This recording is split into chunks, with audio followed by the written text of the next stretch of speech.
बिस्मिल्लाहिर्रहमानिर्रहीम, अस्सलाम वालेकुम। क्या हाल है आप सबके? मैं बिल्कुल ठीक-ठाक हूँ। और यहाँ पे जो है शहीर और ज़िमल जो हैं वो आपको नज़र आ रहे हैं। तो ज़िमल जो हैं माशाल्लाह से आई थीं अपनी दादों के साथ। तो बस मुझे बहुत खुशी हुई, आप ही आईं माशाल्लाह से। और आप ही जो हैं बहुत कम मैंने आपको बताया है कि आती हैं। तो यहाँ पे बस शहीर जो हैं वो थोड़ा-सा एडजस्ट हो नहीं पा रहे थे और मैं उनको यही समझा रही थी कि छोटी बहन आए, थोड़ी देर के लिए इनसे शेयर करो अपनी गाड़ी, ये चली जाएँगी खेल के। तो बच्चों को जो है समझाना बड़ा मुश्किल हो जाता है सम टाइम, क्योंकि वो अपनी चीज़ें जो है वो बहुत ज़्यादा पॉसेसिव हो जाते हैं। आजकल के जो बच्चे हैं लेके चीज़ों को, तो वो शेयर करते नहीं हैं। तो उनको यही चीज़ें हैं जो बेसिक जो सिखानी पड़ती हैं वालिदैन को। तो बस फिर मैं जल्दी-जल्दी खाना लगा रही थी। अच्छा, लास्ट क्लिप जो आपसे शेयर किया था हमने वो टिक्कों का किया था, तो वो लास्ट क्लिप यही था कि मैंने आपको डिश आउट करके दिखा दिया था और फिर मैंने जो है दोबारा से उसको कढ़ाई में शिफ्ट करके रख दिया था। बस हम लोग खाना लगा ही रहे थे, मैं अपने हस्बैंड का वेट कर रही थी। तो माशाल्लाह से आप ही की फैमिली आ गई थी, तो बहुत मज़ा आया। फिर मिलके खाना खाया और फिर मैंने यहाँ पे मंगवा ली थी हुज़ैफ़ा की बिरयानी, जो कि बीफ बिरयानी है हमारे यहाँ मशहूर। बहुत ज़बरदस्त पुलाव बनाता है ये बीफ का। तो बस मैंने यहाँ पे आप ही को बोला कि आप उसको निकाल लें यहाँ पे डिश के अंदर। और फिर ये टिक्के थे, मैंने दोबारा से इसके अंदर ये वेजिटेबल्स वगैरह डाल के इसको गर्म कर लिया था। और मैंने पराठे बनाए हुए थे, जो कि बच्चे पसंद करते हैं पराठे इसके साथ खाना। लास्ट व्लॉग में मैंने आपको बताई थी सारी इसकी डिटेल के हम लोग किस तरीके से जो है वो टिक्के खाते हैं। तो बस यहाँ पे जो है बिरयानी खाना नसीब में थी और यशा यही कह रही थी मम्मा मटर का पुलाव भी बना लेती। तो मैं उनको कह रही थी बस कर दो अय्याशियाँ अपनी।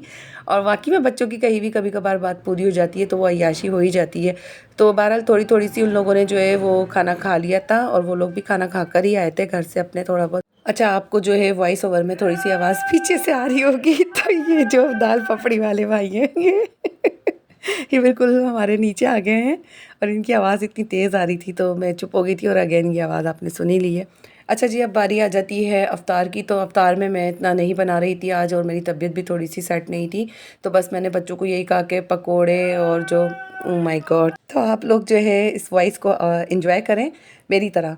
तो मैं रोज़ एन्जॉय करती हूँ वॉइस ओवर करते वक़्त और मैं काफ़ी टाइम तक जो है वो चुप हो जाती हूँ। तो आज मैंने सोचा कि इस सेलिब्रिटी से भी आपको जो है वो इंट्रोड्यूस करा दिया जाए कि ये भी आते हैं हमारे यहाँ रात में।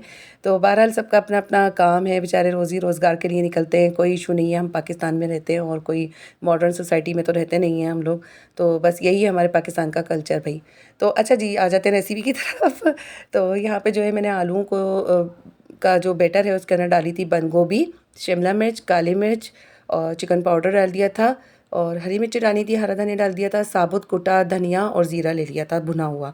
तो बस ये डाल के मैं जल्दी-जल्दी जो है वो सैंडविचेस तैयार कर रही थी। आज मेरी तबीयत बिल्कुल भी सही नहीं थी, थकावट बहुत ज़्यादा हो गई थी क्योंकि मैंने एक सूट भी स्टिच किया था और मैं बाज़ार भी गई थी और वॉशिंग एरिया भी मैंने थोड़ा-सा निपटाया था, फिर कुकिंग करी, फिर सिस्टर आ गई, लाज़मी बात है, फिर सहरी का करा और अब ये फिर इफ्तार का टाइम है।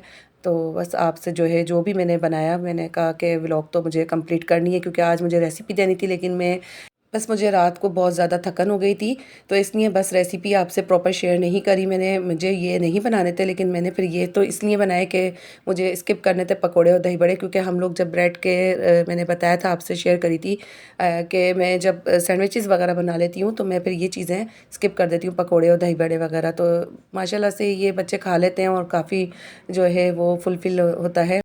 अच्छा, मैंने आपसे इस तरीके की ब्रेड की बहुत सारी रेसिपीज़ जो है वो तरीके से डिफ़रेंट तरीके से जो है वो शेयर करी हैं। इससे पहले मैंने राउंड में बनाए थे और उसके बैटर के अंदर मैंने डिफ़रेंट जो स्टफ़िंग करी थी वो डिफ़रेंट थी। और जो मैंने अभी लास्ट अपनी व्लॉग में बनाया था शाशलिक स्टिक्स में डाल के जो बनाई थी, 2-2 स्टिक्स के अंदर जो मैंने स्क्वायर बॉक्स बनाए थे, तो वो भी उसकी भी बैटर जो थी वो अलग थी। उसमें मैंने वेजिटेबल्स का जो इस्तेमाल किया था बड़े मज़े के बने थे वो भी।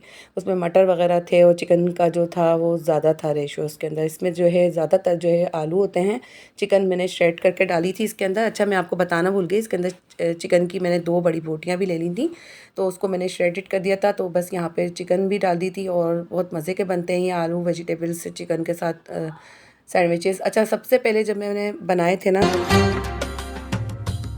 सबसे पहले मैंने इसी तरीके से बनाए थे अपने, जब मैं ससुराल आई थी शादी होके, तो काट के। और सबसे पहले जब मैंने ये सैंडविचेस ट्राई किए थे तो मेरे देवर को, मेरी नंद को, मेरे जो ससुर हैं वो तो बहुत ही पसंद करते थे। और जब वो डायलिसिस पे जाते थे ना, मेरे जो ससुर हैं उनकी डायलिसिस होती थी, तो मैं क्या करती थी, रात में ये बना के रख दिया करती थी और जब वो जाते थे तो मैं उनको तल के दे दिया करती थी, क्योंकि ये होता है कि फिर डायलिसिस से पहले पेशेंट को वो लोग खाने की इजाज़त देते हैं, तो ये लाइट रहते थे और उनको बड़े पसंद आते थे। तो बस उनके लिए तो मस्ट ये बनते थे, मोस्टली वो मुझसे ही बोलते थे क्योंकि मेरा रूम और उनका रूम बराबर में ही था।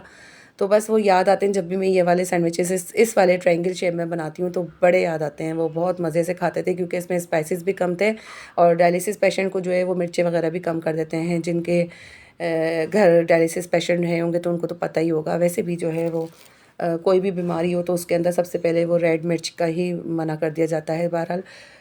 तो यहाँ पे जो है मैं बना लूँगी ये ब्रेड्स के सारे सैंडविचेस रेडी कर लूँगी और इसी तरीके से मैं सारे ही रेडी कर लूँगी।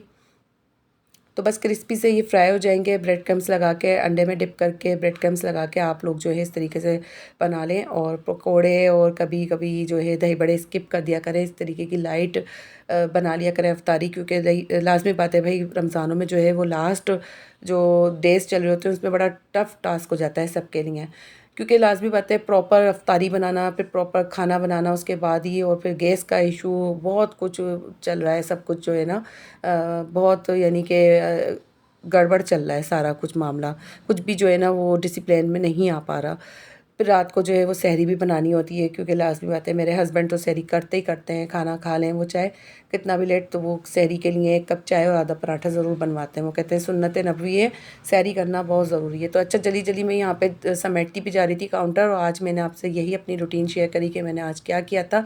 तो बस यहाँ पे जो है सैंडविचेस बनाने के बाद मेरा यही होता है कि मैं जल्दी से जो है रोज़े के टाइम पे ये कढ़ाई तक भी वॉश करके रख दूँ। तो मैं इसका जो है ऑयल